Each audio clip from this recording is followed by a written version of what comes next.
Itinuturing ng sospek ang 11 lalaking nakasama ng flight attendant na natagpuang patay at posible ring ginahasa sa isang hotel sa Makati.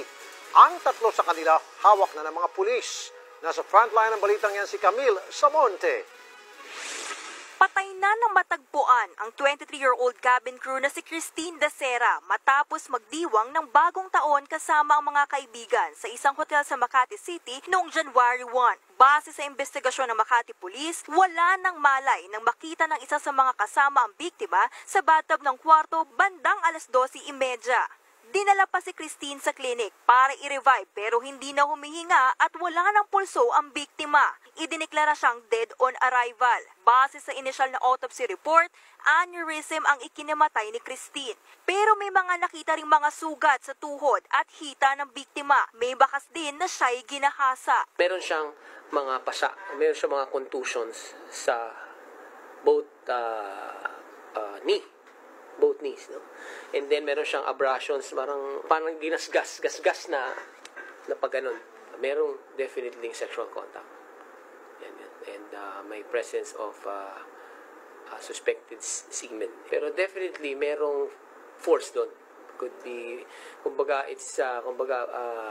may force na used against her kasi if it is a consensual or kind of thing na in regular type of between two persons, wala namang ganong effect, diba?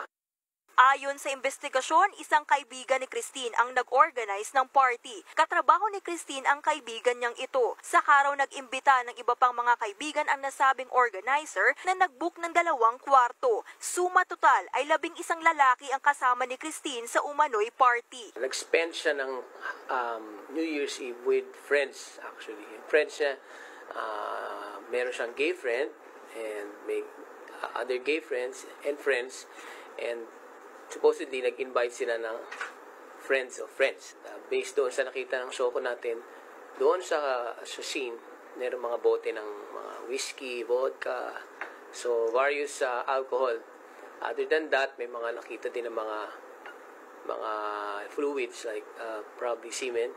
Kusang sumama sa mga pulis ang 3 kasamahan ni Christine na sinampahan na ng reklamong rape with homicide. Kasama na rito ang nag-organize ng party. Nasa kustodiya na sila ngayon ng Makati Police. Patuloy namang pinaghahanap ang 8 pang lalaki.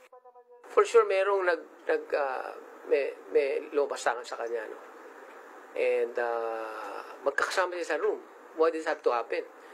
Kaya, kumbaga, kung may ginagyaring ganyan, papabayaan mo ba na may mangyaring ganyan?